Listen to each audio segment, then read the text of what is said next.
Welcome everyone. हम पढ़ रहे थे कंडक्टेंस और पिछले लेक्चर में हमने जाना कि रेजिस्टेंस क्या होता है, कंडक्टेंस क्या होती है, उसके बाद specific conductance, molar conductance and equivalent conductance. आज हम बात करेंगे ये जो डिफरेंट टाइप की कंडक्टेंस है, डाइल्यूशन से इनके ऊपर क्या इफेक्ट आता है, यानी जो कंडक्टेंस है जी उसमें क्या चेंज आता है, मोलर कंडक्टेंस यानी कि लैम्डा एम में क्या चेंज आता है, equivalent conductance lambda E Q में क्या चेंज आता है, और स्पेसिफिक कंडक्टेंस यानी कि कापा में क्या चेंज आता है। तो क्योंकि इलेक्ट्रोलाइट जो होते हैं वो दो टाइप के होते हैं, फर्स्ट होता है स्ट्रॉन्ग इलेक्ट्रोलाइट और सेकंड होता है वीक इलेक्ट्रोलाइट। जब इलेक्ट्रोलाइट दो टाइप के होते हैं और दोनों के अंदर डिफरेंस क्या है कि जो स्ट्रॉन्ग इलेक्ट्रोलाइट हैं वो तो हायर कंसंट्रेशन या फिर मॉडरेट कंसंट्रेशन पे भी अप्रोक्सीमेटली 90 to 100% डिसोसिएट हो जाते हैं, और जो वीक इलेक्ट्रोलाइट हैं वो हायर कंसंट्रेशन पे तो अप्रोक्सीमेटली 10% या उससे कम, और लोअर कंसंट्रेशन यानी कि डाइल्यूशन पे 70 to 80% तक डिसोसिएट हो जाते हैं। यानी स्ट्रॉन्ग इलेक्ट्रोलाइट तो चाहे कंसंट्रेशन ज़्यादा है या कम है, डाइल्यूट है या नहीं, ऑलमोस्ट कंप्लीटली डिसोसिएट होगा, और जो वीक इलेक्ट्रोलाइट है वो हायर कंसंट्रेशन पे तो कम डिसोसिएट होगा और लोअर कंसंट्रेशन पे ज़्यादा डिसोसिएट होगा। अब जो कंडक्टेंस की हम बात करते हैं वो कंडक्टेंस किस पे डिपेंड करती है, नंबर ऑफ आयंस पे डिपेंड करती है और आयंस की मोबिलिटी पे डिपेंड करती है। अब क्योंकि डाइल्यूशन के साथ साथ आपके पास मान लिया एक बीकर है, इस बीकर के अंदर आपने क्या किया, कुछ अमाउंट डाल रखा है इलेक्ट्रोलाइट का, और पहले इसके अंदर मान लिया 100 ml वाटर है और आपने क्या किया उसके अंदर 50 ml वाटर और डाल दिया, टोटल 150 ml वाटर हो गया इसके अंदर।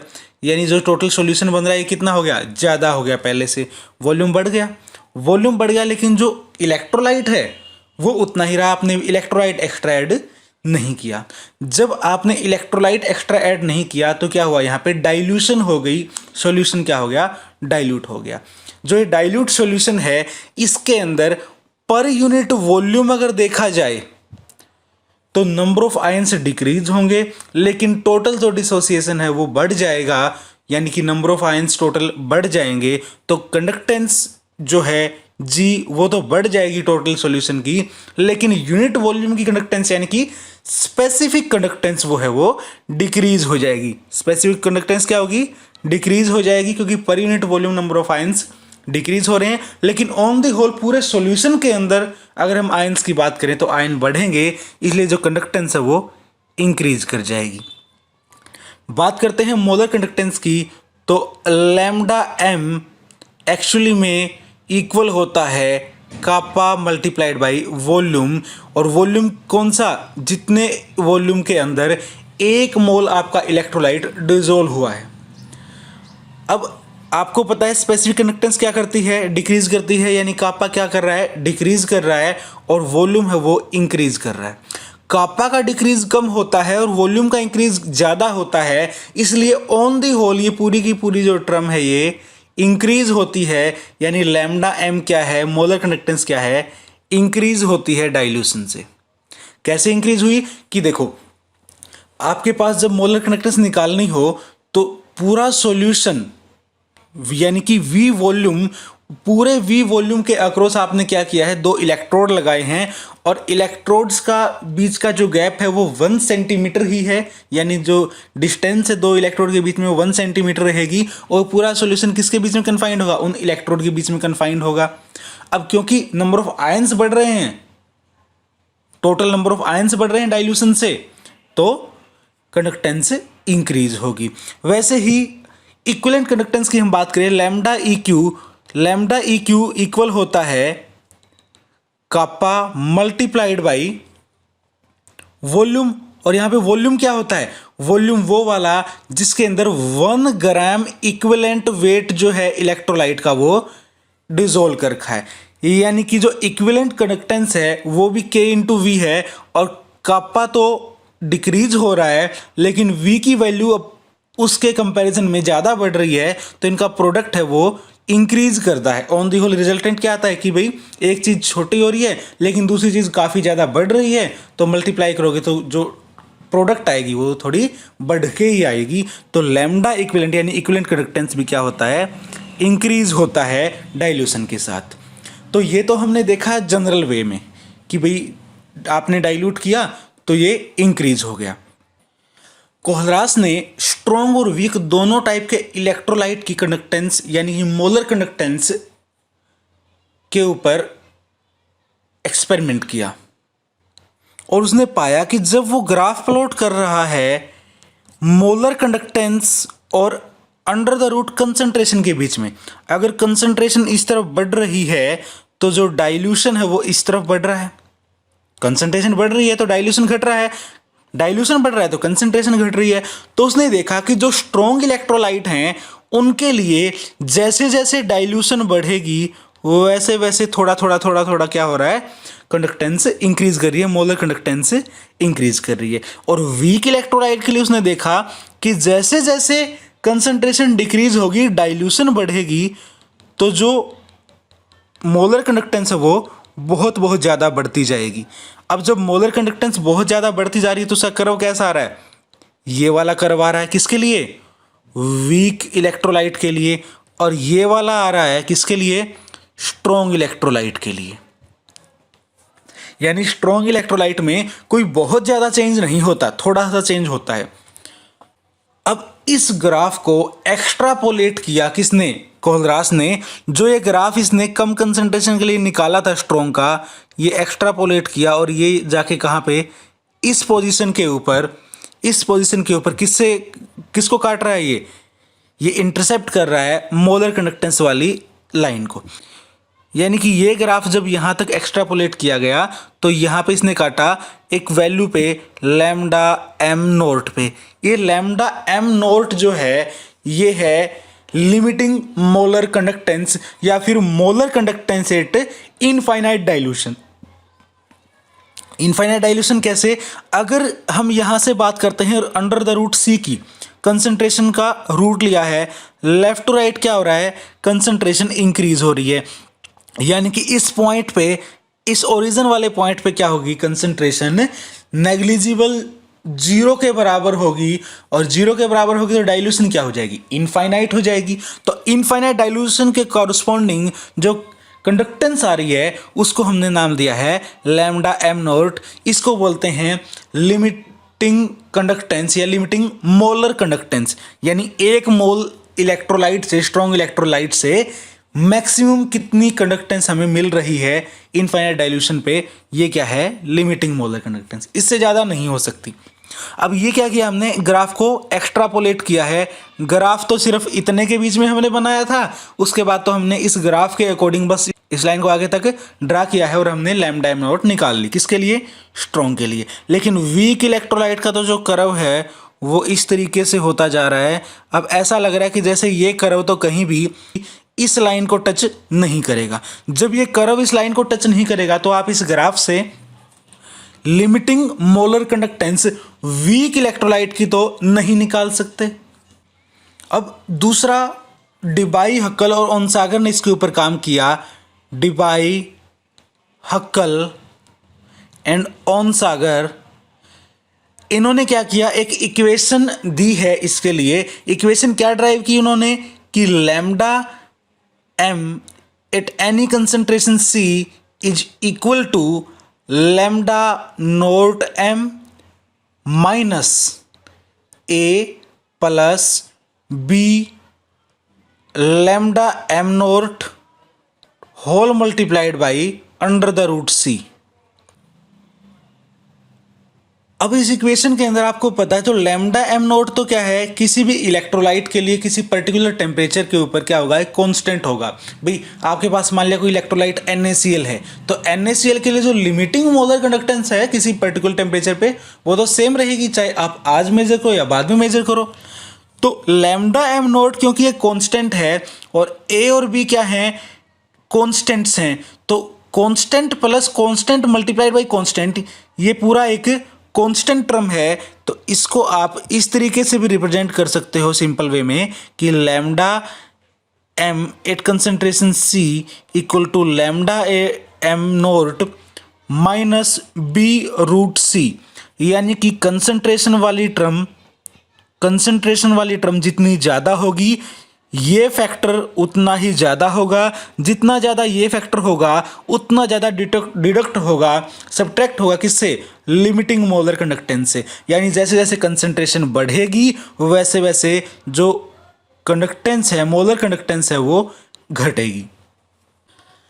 अब इस इक्वेशन के अकॉर्डिंग और जो कोलरास ने ग्राफ देखा था,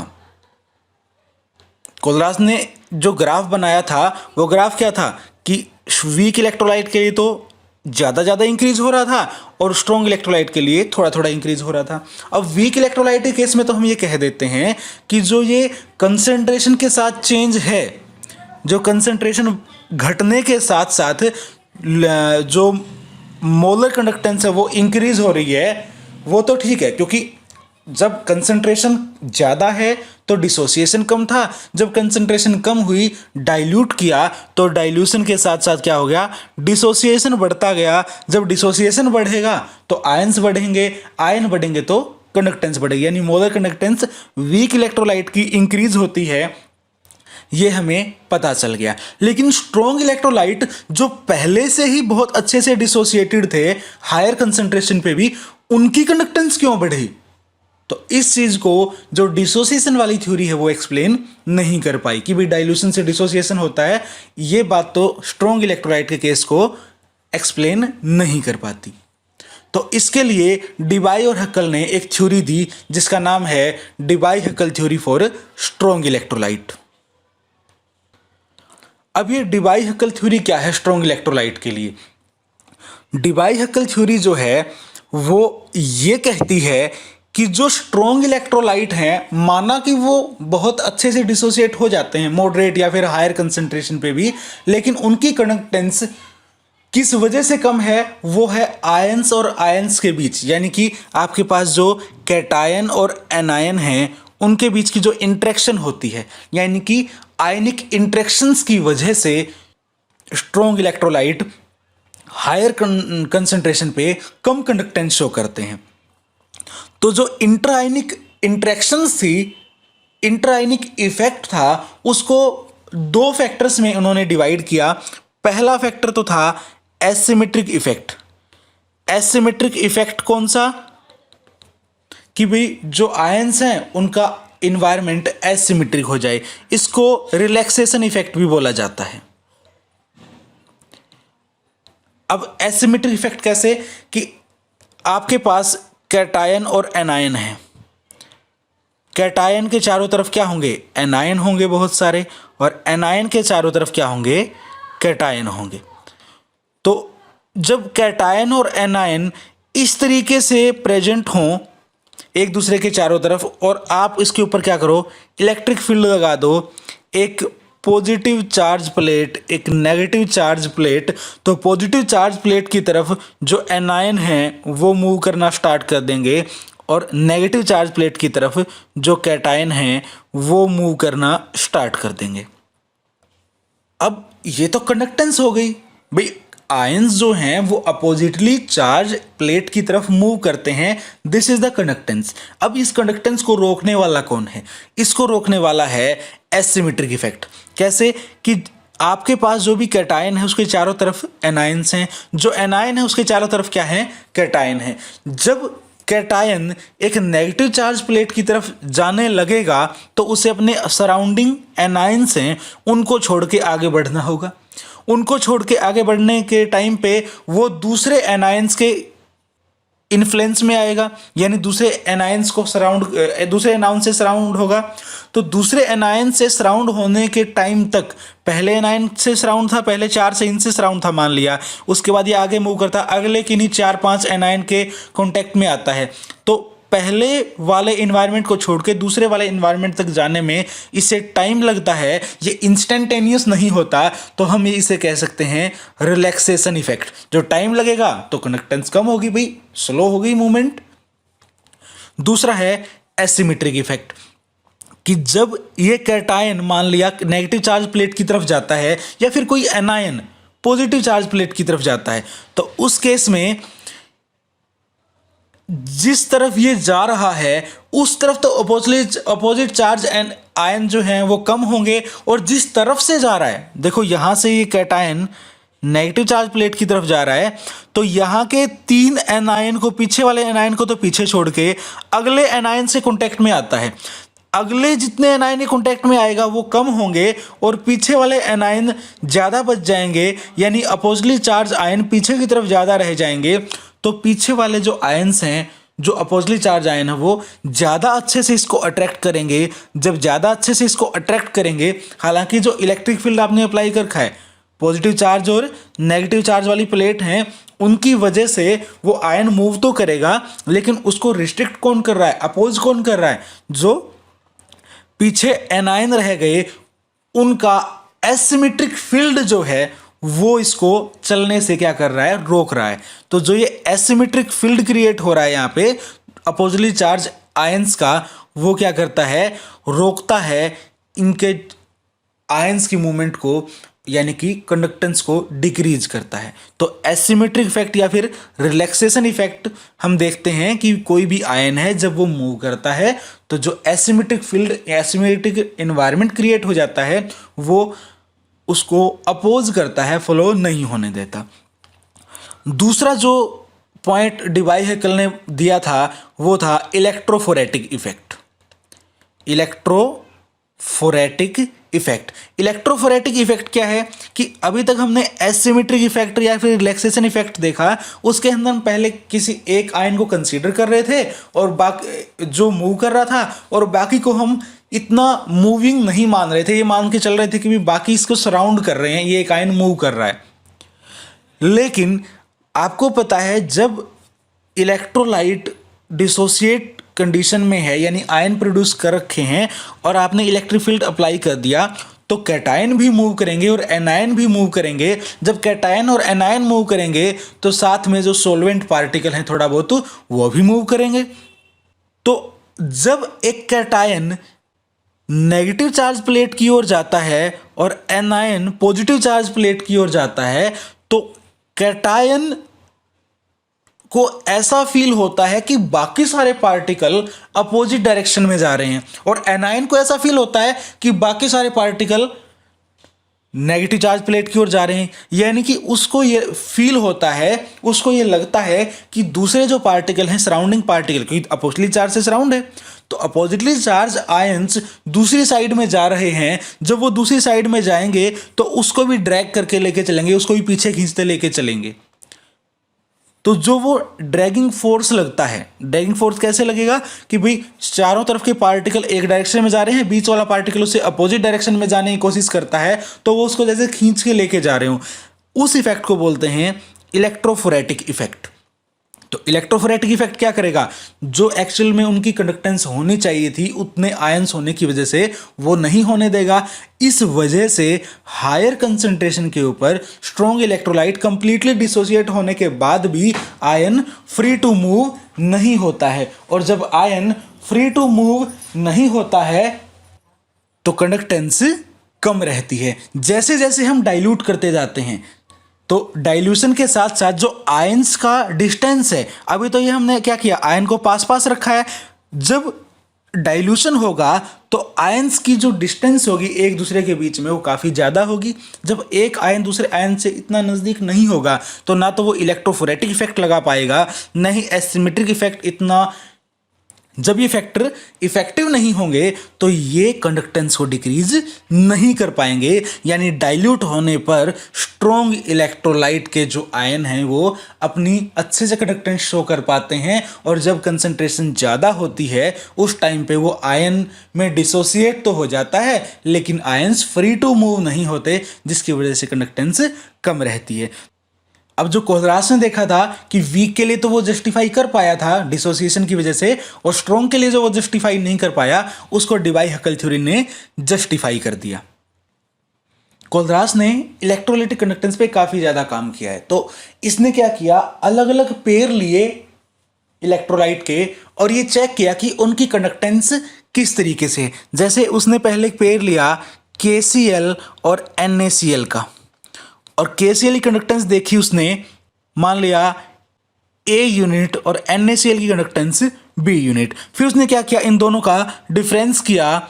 KCl और NaCl का अगर वो कंडक्टेंस का डिफरेंस करता है lambda naught KCl minus lambda naught NaCl, तो ये कितना होगा, A माइनस बी के इक्वल होगा।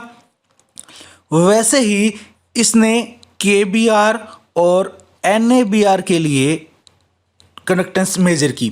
KBr के लिए X और NaBr के लिए कंडक्टेंस Y थी। उन दोनों का जब इसने डिफरेंस किया तो lambda naught KBr minus lambda naught NaBr, तो उसके लिए जो वैल्यू आई X माइनस वाई, उसने पाया कि जो A माइनस बी है वो X माइनस वाई के एग्जैक्टली बराबर मिला।